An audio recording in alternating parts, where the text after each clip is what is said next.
Hi, my name is Jillian Chartier, and today I'll be presenting on dysgraphia. According to the Cleveland Clinic, the definition of dysgraphia is a neurological condition and learning disability in which someone has difficulty with writing for their age level. Under the IDEA, dysgraphia would be classified as a specific learning disability. Like I said previously, it stems from a neurological conditioning, and it presents as difficulty writing. This can be both the physical aspect of writing, but also it can range to things like translating your thoughts onto the page. There are two types of dysgraphia: developmental dysgraphia and acquired dysgraphia. Developmental dysgraphia appears when children are first learning to write. So this is in preschool, kindergarten, when they're first starting to learn how to form their letters. This is when you can start to see dysgraphia forming. There is a genetic component to this type of dysgraphia. If a parent has or had dysgraphia, then their child is more likely to have it, especially if that child is male. Acquired dysgraphia appears suddenly after head or brain trauma. So if somebody got a concussion. Characteristics of dysgraphia. Illegible writing. So this is when the writing is hard or impossible to read. Inconsistencies in the writing, such as a mix of cursive and print lettering, upper and lowercase lettering, irregular sizes, slants to the writing, and irregular shapes, such as writing the letters in the reverse. Students with dysgraphia also often have issues with spelling words, and they often leave words or letters unfinished or omit entire words and letters. If you look on the right side of the screen, you'll see a writing sample of somebody who has dysgraphia. The person in this writing sample is 26 years old. They do have a business degree with a minor in economics, as you can see towards the end of the page. However, you can see how some of these characteristics of dysgraphia that I was describing are present here. The letters are all different sizes. There's inconsistencies in upper and lowercase, and it's, for the most part, you can read it, but it is very hard and you do have to spend a lot of time. So, more characteristics. Inconsistent position or spacing on the page. This is in regards to line and margins. A cramped or unusual grip on the pencil or writing utensil. Slow or labored writing. Content that does not reflect the student's language skills. So if the student is proficient in reading and reading comprehension, but then they just struggle with writing, that's a sign that they have dysgraphia. On the right side of the page, you can see a sample of a second grader's handwriting who has dysgraphia. Again, the letters are all different sizes. They're not staying within the lines. Some of them have a slant to them, all telltale signs that the student has dysgraphia. So what are some evidence-based practices that we can use to support these students in our classrooms? So some accommodations that can be made for time: allow more time for written tasks, allow students to begin projects or assessments early if possible, and then make sure you dedicate specific time to handwriting tasks and spelling. These students need specific instruction and dedicated time to these tasks. For the volume of work, provide a partially completed outline for students' notes instead of having them complete all the notes. So something like guided notes where they only have to fill in a few of the blanks. That way they're able to focus on the content and they don't have to focus as much on the writing process. Allow the student to dictate some assignments or tests, either using a software on the computer or by talking to an aide or the teacher.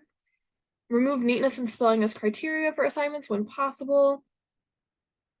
For complexity, one way we can help students is by giving them a binder of resources with models of cursive and print letters inside of it, and then a laminated template of the required format for written work. This way the students have something they can reference. When editing a document, allow the student to make editing marks rather than rewriting the entire thing. That way it doesn't seem as daunting. And then do not count spelling on rough drafts or one-sitting assignments. For tools, allow the student to use cursive or manuscript. It has been shown that a lot of students with dysgraphia actually prefer cursive because there's less breaks in between the letters because the letters all flow together. Teach cursive. Make sure you're teaching cursive, and this is a whole class thing because it is easier for some students to write.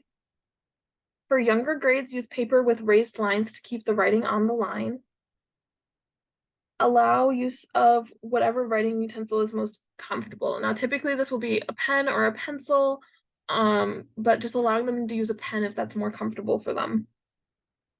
And then have pencil grips available for all the students so that our student with dysgraphia does not feel singled out. Pencil grips are beneficial to everybody because they help students form their hands into the correct shape that they need to be doing to write. And it just makes writing a little bit more fun. Some modifications that can be made. Emphasize quality over quantity in your students' work. Allow them to do shorter writing samples. So if they can get their point across in 3 sentences, then allow them to do that instead of forcing them to write 7. Allow them to answer 3 out of how many questions as written form, and then allow them to dictate the rest. So say you're giving an assessment and it has 7 questions that require short answer responses. Have the student write 3 of the questions out. And then for the other 4, allow them to dictate to an aide or to the teacher.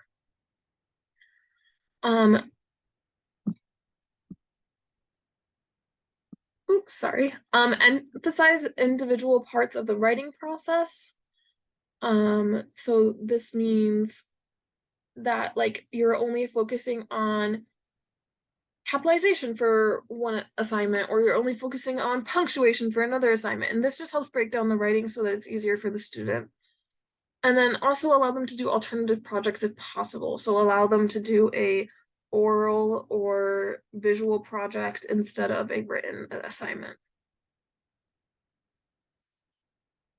And then if the student's dysgraphia is more complex, there might need to be some remediation. Again, make sure handwriting instruction is built into everyday schedule.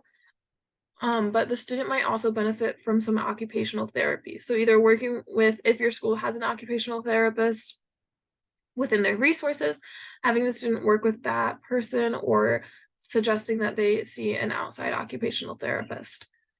Having alternatives to handwriting methods if possible, so such as text to speech, or just allowing them to type on the computer. Some students do better with typing.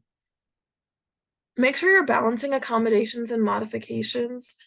It's still important for children to work on their handwriting because it's an important life skill. So while we do want our children to succeed with the content and we want them to succeed in our classroom, they still do need to be working on that handwriting. And then another big thing that you can do to help your students with dysgraphia is have activities for them to work on their fine motor skills. So this is something like a bucket of activities, and it can include things like Play-Doh or clay for them to work on the muscles in their hands, pencil grippers like we talked about, and things like that.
So that was the first example of an evidence-based practice. And here's the second.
Alrighty. And then here are my references and slash works cited. Thank you so much for listening.